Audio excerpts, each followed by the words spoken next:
हाय बच्चों, अस्सलाम वालेकुम। वेलकम टू माय चैनल तालीम आम ट्यूटोरियल। और हम चैप्टर नंबर 10 देख रहे हैं, जिसका लेक्चर 1 हो चुका है और अभी जो है तो हमारा लेक्चर नंबर 2 चल रहा है, जिसका नाम है कुव्वत और कुव्वत की किस्में और force and types of force. दोस्तों, कल के दिन हमने ये 3 फोर्स के बारे में जानकारी लिए थे। मस्कुलर फोर्स यानी अज़लाती कुव्वत, मैकेनिकी कुव्वत और शकली कुव्वत यानी ग्रेविटेशनल फोर्स और मैकेनिकल फोर्स। इनके बारे में एकदम अच्छे से जानकारी ले लिए और इसको बिल्कुल कॉन्सेप्ट क्लियर करके हमने जो है तो पढ़ाई की है कल के दिन। आज जो है ये 4 वो जो फोर्सेस है, हम इनके बारे में 4 जो कुव्वत है इनके बारे में आज हम डिटेल में जानकारी लेंगे। और ये छोटे छोटे टॉपिक है और हम ज़िंदगी में इनको कहीं ना कहीं करते भी है। बच्चे तो इनसे खेलते हैं, ऐसी चीज़ें इनके अंदर होती है। जैसे चौथे नंबर पे जो है मैग्नेटिक फोर्स यानी मैग्नेटिसी कुव्वत, यानी जिसको हम आम जबान में बच्चे लौ चुम्बक बोलते हैं, जो स्पीकर के पीछे मिल जाता है। बहुत सारे स्पीकर के पीछे मिलता है और बहुत सारी जगह लौ चुम्बक का इस्तेमाल होता है। अलग अलग जगह छोटे जो हेडफोन वगैरह आते हैं ना, जो बड़े वाले, उसके अंदर भी स्पीकर में जो है तो होता है और बड़े वाले स्पीकरों में भी बड़ी साइज़ के मैग्नेट और ये मैग्नेटिस पाए जाते हैं। मैग्नेट की जो फोर्स है ना, वो फोर्स अगर आपको देखना है तो क्या करो, एक कीला ले लो और कीले को एक टेबल पे रख लो और उसके करीब है ना धीरे धीरे धीरे धीरे मैग्नेट को सरका के आप ले जाओ, तो एक डिस्टेंस तक आकर वो जो है कीला उसको जाकर वो कील जो है तो मैग्नेटिस को चिपक जाती है ना, मैग्नेट को चिपक जाती है। मैग्नेट उसको खींच लेता है और वो जो खींच कर आता है, वो जो ताकत है, वो जो कुव्वत है, उसको हम मैग्नेटिसी कुव्वत कहते हैं, मैग्नेटिक फोर्स कहते हैं। और इसी तरीके से और बहुत सारी चीज़ें, क्या आप ऐसे हाथ में जो है ना कीले को रखो, ऐसे कील को रख लो और उसके ऊपर से धीरे से आप मैग्नेट को जो है तो ऐसे करीब लाने की कोशिश करो, तो वो उछल के कूद के और वो मैग्नेट को जो है तो चिपक जाता है। और वो मैग्नेट यानी मैग्नेटिसी कुव्वत इसको हम कहते हैं। और एकदम सिंपल है, ये आप घर पे भी प्रैक्टिकल कर सकते हैं। आपके पास में ज़रूर कहीं ना कहीं आपने मैग्नेटिस आपके पास होगा या देखा होगा या दोस्त के पास में किसमें, तो आप बैठकर इस तरीके से ये कोई भी मेटल की चीज़ को जो है तो खींच लेता है। लोहे को खास तौर से अट्रैक्ट करता है। निकल है, निकल ऐसा स्टील नुमा होता है लेकिन वो उसको चिपकता है, उसको पॉलिश की हुई होती है लोहे को। तो ये मैग्नेटिक फोर्स जो है इस तरीके से काम करता है कि वो अपनी तरफ खींचता है। और मैग्नेट की खासियत है कि उसके 2 पोल होते हैं। जैसे एक एग्जाम्पल के तौर पे एक साउथ है, एक नॉर्थ है, या एक ईस्ट है, एक साउथ है, एक नॉर्थ है। अगर वो साउथ और नॉर्थ जो है, समझो ये मैग्नेट है, ये 2 मैग्नेट है और इसमें साउथ इधर है, नॉर्थ इधर है, और साउथ इधर है और नॉर्थ इधर है। तो ये जो जब साउथ और नॉर्थ ये दो पोल मिलेंगे, 2 सिरे मिलेंगे, तो ये आपस में जुड़ जाते हैं, चिपक जाते हैं और उसको मैग्नेटिक हम फोर्स कहते हैं ना, मैग्नेटिसी कुव्वत कहते हैं। लेकिन दोस्तों, अगर ये नॉर्थ पोल हम घुमा के इस तरफ लेके आ जाएंगे, यानी ये जो है तो साउथ है, अगर हम इसको ऐसे कर दें कि एक पोल जो है ये साउथ है और ये नॉर्थ है, और अगर हम ये वाले को भी अगर हम घुमा दें तो ये जो है तो नॉर्थ इधर आ जाएगा और साउथ इधर आ जाएगा। हमने इसको क्या किए, पलटी कर दिए, घुमा दिए। घुमाने के बाद में क्या होगा, जब नॉर्थ पोल आप जब करीब लाएंगे ना, तो वो मैग्नेट जैसे करीब आएगा तो वो चिपकेगा नहीं, बल्कि वो उससे दूर जाएगा, वो उसको आगे दौड़ाएगा और उनके अंदर डिस्टेंस बना रहेगा। जितना डिस्टेंस उनकी जो फोर्स है, फोर्स के हिसाब से वो बना रहेगा। तो ये नॉर्थ अगर ये पोल मिलते हैं या ये सिरे मिलते हैं तो ये आपस में मैग्नेटिक फोर्स तैयार नहीं करते हैं। जब ये अपोजिट डायरेक्शन में होंगे, यानी नॉर्थ और साउथ जब मिलेंगे, तो तब ये मैग्नेट जो है तो मैग्नेटिक फोर्स या फील्ड तैयार करता है, और जिसको हम मैग्नेटिसी कुव्वत कहते हैं। बच्चों, मैं समझता हूँ कि चौथे नंबर का टॉपिक आपको बहुत अच्छे से समझ गया होगा, मैग्नेटिसी कुव्वत। बच्चों, हम आते हैं 5वें टॉपिक की तरफ, जो ये 5वां फोर्स है यानी रगड़ की कुव्वत, फ्रिक्शनल फोर्स। फ्रिक्शनल फोर्स यानी रगड़। इसको अगर इसको आप इसका प्रैक्टिकल करना चाहते हो तो दो चीज़ें, अगर 2 सरफेस अगर आपस में, जैसे हम हाथ को अगर रगड़ रहे, देखिए रगड़ो तो इसमें गर्मी पैदा होती है, तो इसको कहते हैं रगड़ की कुव्वत। ये जो गर्मी पैदा हो रही है रगड़ की वजह से हो रही है, और इसको रगड़ की कुव्वत कहते हैं, फ्रिक्शनल फोर्स इसको कहा जाता है। और आपने अगर इसके अलावा भी आपने इसको अगर चेक करना है तो देखो, कैरम बोर्ड तो सबने देखे होंगे कि कैरम कैसे खेलते हैं। तो कैरम की जो गोटियां होती है और जो स्ट्राइकर होता है, स्ट्राइकर से जब हम गोटी को मारते हैं तो वो उसके ऊपर फिसलती हुए एक जगह जाके रुक जाती है या होल में गिर जाती है, और स्ट्राइकर भी एक जगह जाके रुक जाता है। वो हम उसको जोर से मारते हैं लेकिन वो कुछ दूर जाकर वो जो है तो फ्रिक्शन की वजह से, उसकी जो है तो फ्रिक्शन की ताकत की वजह से या कुव्वत की वजह से उसकी स्पीड कम हो जाती है और एक जगह जाके रुक जाता है।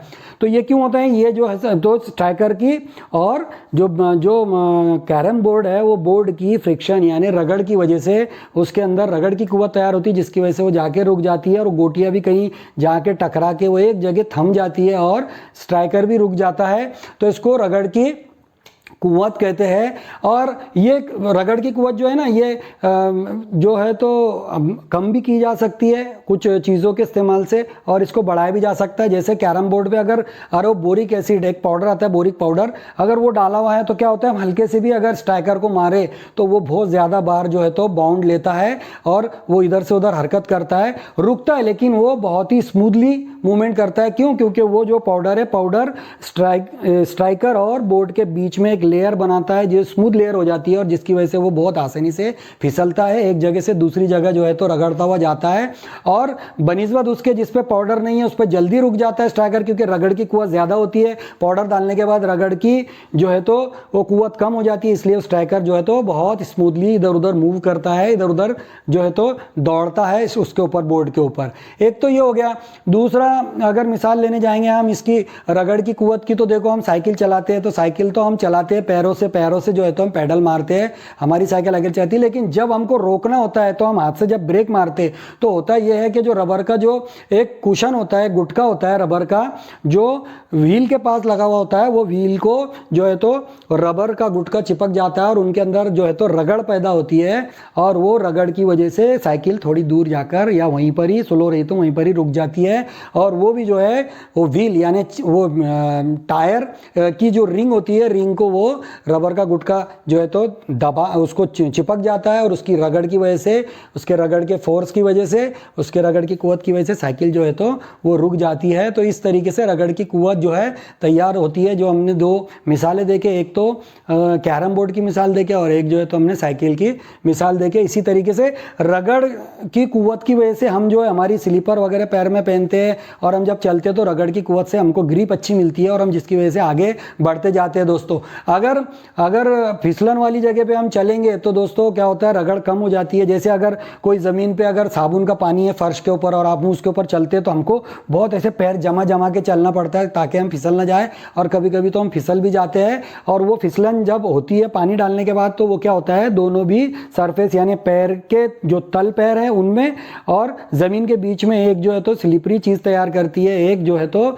स्मूथनेस तैयार कर देती है, जिससे फ्रिक्शन कम हो जाता है और हम उस पर से स्लिप हो जाते हैं, हम उस पर से सटक के या फिसल के गिर जाते हैं, तो वो फ्रिक्शन कम होता है। और जब सादी ज़मीन पे हम चलते हैं, सूखी ज़मीन पे, तो हमको हमारी चप्पल को या हमारे पैर को जो तो ग्रिप अच्छे से मिलती है और वहाँ पे रगड़ की कुव्वत ज़्यादा होती है, इसलिए हम जो है तो एकदम बआसानी चल पाते हैं, वहाँ पे हमको कोई प्रॉब्लम नहीं होती है। ऐसे ही केले के छिलके, देखो कई बार केले के छिलके पे से पैर स्लिप हो जाता है, क्योंकि एक तो वो ऑयली होता है या वो उसमें चिकनाहट होती है या वो स्मूथ होता है, उसकी वजह से जो है तो हमारे पैरों के और उस केले के छिलके के बीच में के फ्रिक्शन जो है कम हो जाता है, और वो रगड़ की कुव्वत कम होने की वजह से हम जो है तो गिर के जो है तो फिसल जाते हैं या फिसल के गिर जाते हैं। दोस्तों तो ये रगड़ की कुव्वत की ये जो है तो मैंने आपको मिसालें दी, और मुमकिन कोशिश कर रहा हूँ कि आप ये जो है तो बेहतरीन तरीके से समझ गए होंगे। अब छठा जो पॉइंट है हमारा, वो इलेक्ट्रिस्टिक फोर्स यानी बर्क सकूनी कुव्वत। बर्क सकूनी कुव्वत ये भी जो है तो बच्चे खेल करते हैं इसका, कि इसकी मिसाल ऐसी है कि ये दो तीन चीज़ों के अंदर, जैसे प्लास्टिक के अंदर और रबर के अंदर ये जो फोर्स तैयार होता है, ये स्टैटिक फोर्स बोलते हैं इसको, ये तैयार होता है। एक तरह की इलेक्ट्रिक स्टैटिक फोर्स यानी बरकी सकूनी कुव्वत तैयार होती है। जैसे आप ले लो अपनी, देखो बच्चे स्कूल में खेलते हैं, पेपर के छोटे छोटे टुकड़े कर लो या थर्माकोल के टुकड़े करके आप एक टेबल पे रख लो, और अपने जो स्केल होती है, स्केल को अगर आप प्लास्टिक की होती है, अगर उसको आप ऐसे बालों में अगर रगड़ेंगे और रगड़ के अगर आप उसको उन टुकड़ों के पास में लाते हैं, तो टुकड़े जो है उसकी तरफ अट्रैक्ट होते हैं, उसकी तरफ खींचे जाते हैं स्केल की तरफ, और ऐसा लगता है कि वो लौचुम्बक की तरह चिपक रहे। तो एक्चुअल में वो जो हरकत होती है और वो जो उसको चीज़ खींचती है, वो जो है बर्क सुकूनी कुव्वत कहलाती है, इलेक्ट्रोस्टैटिक फोर्स है। और वो जो फोर्स तैयार होता है वो स्टैटिक इलेक्ट्रिसिटी उसको कहते हैं। दोस्तों अब इलेक्ट्रिसिटी आप सुनेंगे तो सोचेंगे क्या हो सकता है इससे हमको शॉक लग जाएगा या हमको करंट लग जाएगा, तो दोस्तों ये ऐसा करंट नहीं है जो आपको शॉक लगा दे। ये स्टैटिक फोर्स जो है, ये इलेक्ट्रोस्टैटिक फोर्स जो है, ये बर्की सुकूनी कुव्वत इस तरीके से होती है। और आपको दूसरा अगर एग्जाम्पल देना है तो इसी तरीके से अगर आप ऐसे पेपर के टुकड़े या थर्माकोल के टुकड़े ले लो और गुब्बारे में हवा भर लो एक बलून के अंदर, और उस बलून को एक रेशम के कपड़े के ऊपर अगर आप रगड़ेंगे और रगड़ कर आप अगर उन टुकड़ों के पास में, उन टुकड़ों के पास में लाएंगे जो तो कागज़ के हैं, और उनको आप करीब करेंगे तो वो भी उसकी तरफ अट्रैक्ट होते हैं, वो खींचे चले जाते हैं, और उस खींचने वाली ताकत को उसको बरक़े सकूनी कुव्वत कहते हैं, इन्हें इलेक्ट्रिक स्टैटिक फोर्स कहते हैं। या उसमें जो चार्ज होता है वो स्टैटिक इलेक्ट्रिसिटी चार्ज होती है, और थोड़े टाइम के लिए उसके अंदर वो जो है तो टुकड़ों को अपनी तरफ अट्रैक्ट करती है दोस्तों। तो इलेक्ट्रिक स्टैटिक फोर्स यानी बरकी सुकूनी कुव्वत, ये भी छठा पॉइंट हमारा बहुत बेहतरीन तरीके से मैंने आपको समझा दिया हूँ। अब 7वें पॉइंट की तरफ आते हैं, ये है कंबाइंड फोर्स। ये 7 नंबर पे जो कंबाइंड फोर्स है यानी मजमुई कुव्वत, यानी ये एक तो सारे फोर्स मिलकर एक काम करते हैं एक साथ में, या फिर चंद यानी कुछ फोर्सेस मिलकर एक साथ में यानी कुव्वतें मिलकर एक साथ में काम करती है।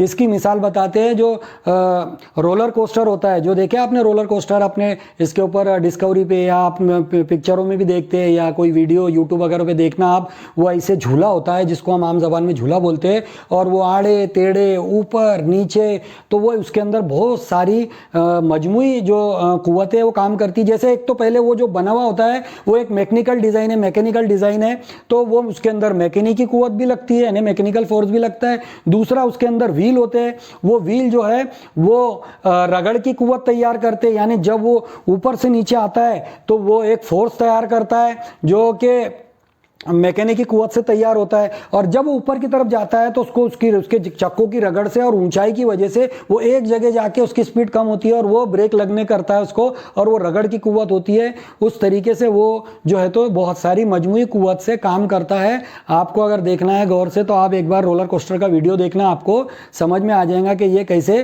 काम करता है। तो ये हो गया कंबाइंड फोर्सेस, यानी बहुत सारी जो है तो कुव्वतें एक साथ में मजमूई तौर पर काम करती है एक साथ मिलकर। जैसे ये हमने अभी जो मिसाल देखी उसमें मैकेनिकली कुव्वत है, और आपको बोलूँ शकली कुव्वत भी है, जब वो नीचे आ रहा है तो उसको ग्रेविटी नीचे खींच रही है, और जब वो ऊपर जाता है तो उसको रगड़ की कुव्वत की वजह से उसकी स्पीड कम होती है, और जब वो नीचे आता है तो उसकी स्पीड बढ़ती है। इस तरीके से इसके अंदर ये जो है बहुत सारी जो है तो फोर्सेस काम करती है, मजमूई कुव्वत काम करती है। इसको मजमुआ से मजमूई कुव्वत बनी है, बहुत सारी कुव्वतों की जमा होकर बहुत सारी कुव्वतें एक साथ काम करती है, उसको हम जो तो कंबाइंड फोर्स कहते हैं दोस्तों। तो आज बच्चों हमने ये 10वां जो लेसन है इसके पूरे के पूरे टॉपिक्स जो है क्लियर कर लिए। लेक्चर 2 के अंदर कुव्वत और कुव्वत की किस्में हमने देख लिए, और मैंने कोशिश किया कि बहुत आसान तरीके से आपको जो है तो मिसालें दूं जो कि आप घर पे प्रैक्टिकली भी कर सकते हैं, उसका तजुर्बा कर सकते हैं, कि मुशाहिदा भी कर सकते हैं कि उसके वो जो हम भी जो फोर्स के बारे में प्रैक्टिकल कर रहे हैं उसका असर कैसे होता है, रद्द-ए-अमल, और उससे चीज़ें एक जगह से दूसरी जगह कैसे जाती है, अट्रैक्ट होती है, रुकती है, खींचती है या ढकेली जाती है। तो ये जो है हमने आज के लेसन के अंदर देखे, और ये लेसन जो है तो हमारा कंप्लीट हो चुका है। अब हम 11वां यानी हमारा 11वां लेसन हम अब देखेंगे। इसके बाद का मैं वो वीडियो डाउनलोड करूंगा, और इसी के साथ मैं फिर आपसे इल्तिजा करता हूं कि दोस्तों ये वीडियो बनाने में बहुत मेहनत लगती है।